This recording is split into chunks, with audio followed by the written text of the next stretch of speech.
안녕하세요, 채화님. 제가 얼마 전에 8개월 동안 뱃속에 품고 있던 아기가 떠나갔습니다. 스트레스를 받은 날 일어난 일이라 저를 자책하고 회사 사람을 원망하고 너무나 고통스럽고 아기를 따라가고 싶을 정도였어요. 하지만 가족 생각하면서 버티고 있어요. 이 또한 지나가고 툭툭 털어낼 수 있을까요? 너무 괴롭습니다, 채화님. 직장의 스트레스로 인해서 유산되었다라는 내용을 이렇게 적어주셨습니다. 그로 인해서 고통스러워서 스스로 삶을 마감하고 싶을 정도로 힘든 상황이 왔다라고 표현해 주셨습니다. 수타니파타에 보면 뱀의 비유경이라는 게 있습니다. 뱀의 경이라는 게 있는데요. 뱀. 우리가 괴롭고 슬프고 그리고 죽고 싶은 마음이 올라오고 분노와 어리석음, 멈추지 않는 탐욕과 아픔이 우리 인생에 찾아올 때 우리의 마음, 어리석은 마음을 다스리고 우리의 집착심과 슬픔을 다스리는 지혜에 대해서 경전에 나와 있습니다.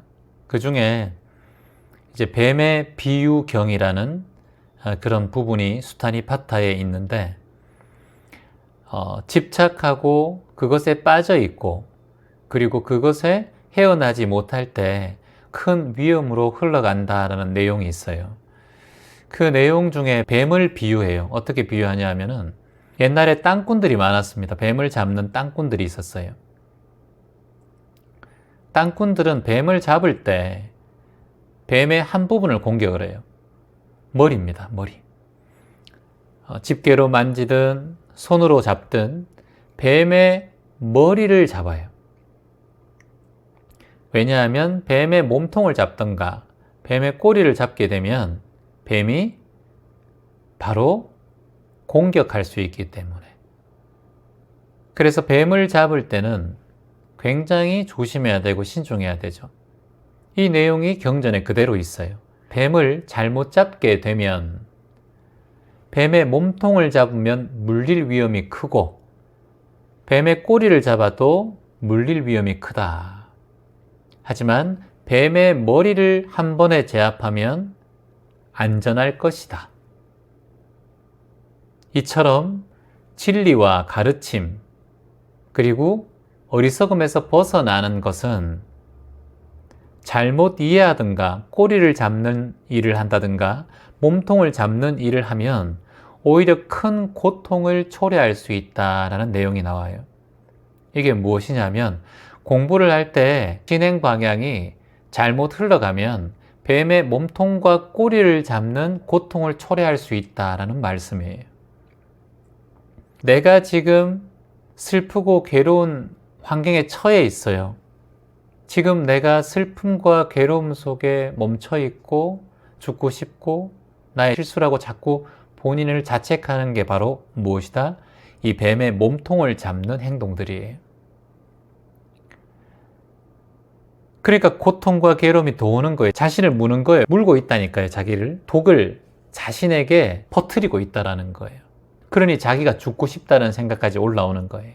지금 뱀의 몸통을 잡고 꼬리를 잡고 있는 꼴이라는 거예요. 그 전혀 다른 방향으로 본인의 삶을 지금 이겨내려고 노력하고 있는 거예요. 감정을 이겨내고 느낌을 이겨내려고 하지 말고 이 아이에 대한 슬픔을 벗어나려고 하지 말고 이 시간을 충분히 자신에게 수용하고 허용해줘야 돼요. 그래서 여기에서는 허용하기와 수용하기, 받아들이기가 필요해요. 뭐다? 허용하고 수용하고 받아들여야 한다. 지금은 한마디로 소가 이리 날뛰고 저리 날뛰고 방목되어 있는 소가 제대로 집에 돌아오지도 않고 막 날뛰고 있는 형상하고 똑같아요. 본인의 괴로움과 걱정과 아픔이 그냥 이렇게 막 날뛰고 있는 거예요. 그러면 끝내 본인을 해치고 본인에게 힘든 그런 과정을 더 만들 수밖에 없어요. 수타니파타에 하나 더 얘기 드리면 소를 방목하는 얘기가 나오는데 이 소가 제대로 케어하지 않으면 관리하지 않고 방목되어 있으면 소들이 이리저리 날뛰어서 농작물을 해치고 주위의 사람들에게 피해를 주고 야생마가 날뛰듯이 부정적인 상황을 많이 이끌어 간다. 그래서 사람은 매 순간마다 소를 다스리고 고삐를 잡고 필요할 때 막대기를 사용해서 방향을 잡아야 소들도 안전하고 사람도 안전하고 농작물도 망치지 않는다. 본인도 지금 괴로움과 걱정 속에 있는 상황에 날뛰는 마음의 감정이 본인을 스스로 괴롭히고 있다는 거예요. 그래서 지금부터는 내 감정을 소라고 생각하고 내 감정을 뱀이라고 생각하고 이 뱀의 머리를 잡고 소의 고삐를 잘 잡는 연습을 하는 거예요. 그럼 어떻게 하느냐? 자식 때문에 또는 아이 때문에 괴로웠던 마음이 올라오면 감정을 그대로 수용하고 허용하고 받아들여요. 이걸 이겨내겠다라고 생각하지 말고, 아, 나에게 이런 아픔과 고통이 올라오는구나. 이런 후회스러운 마음이 또 올라오는구나. 근데 중요한 것은 이렇게 후회하고 아파한다고 해서 아이가 다시 살아서 되돌아올 수 없는 걸 본인이 잘 알잖아요. 이렇게 걱정되고 아픈 마음이 계속 있다면 오히려 부정적이고 더욱더 불편한 감정이 더 커질 거예요. 새롭게 아이가 또 탄생하기 위해서 정착을 하려면 평온하고 감사한 에너지가 가득해야 또다시 아이가 들었을 거 아니에요. 근데 여기서 자꾸 본인이 괴롭고 고통스러움 속에 있다면 새로 인연이 될 아이까지 인연을 만들지 못하는 제2의 화살을 받을 수 있다는 걸 잊지 않으셔야 된다는 거예요. 이게 지혜로움이라는 거예요. 한 번의 화살을 받았지만 두 번의 화살을 받지 않는다라고 마음 내는 것.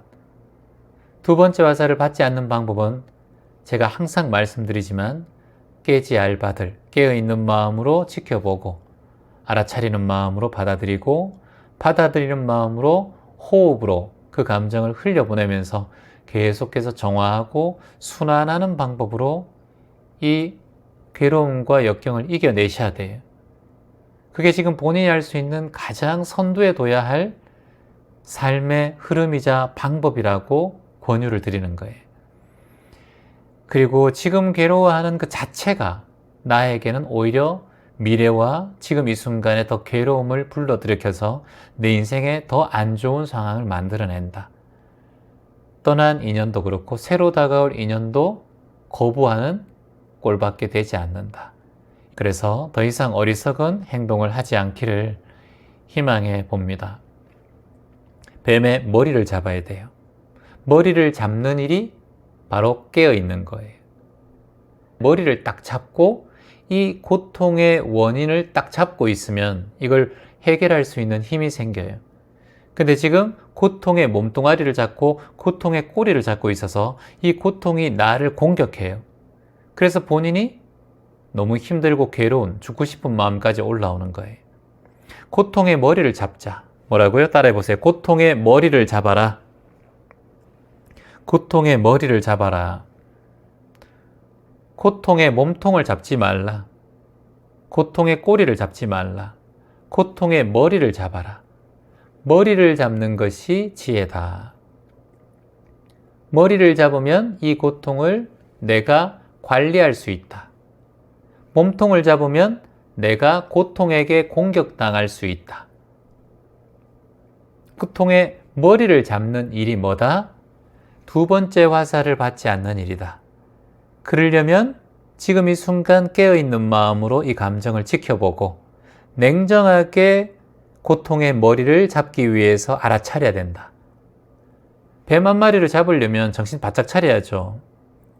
코브라를 잡고 독사를 잡으려고 하는데 내가 어설프게 알아차리지 않고 있으면 금세 물려요. 그 독사의 머리보다 더 빠르게 내 손이 탁 움직여서 머리를 탁 낚아채야 자신이 안 물리고 이 독사를 잡을 수가 있어요. 어설프게 먼 산 바라보고 어설프게 감정에 겨워서 본인이 인생을 낭비하고 있다면 이 고통의 독사는 내 인생 자체 모든 곳을 공격할 거예요. 이렇게 제가 강렬하게 비유해서 말씀드리는 건 정신 차리란 얘기예요.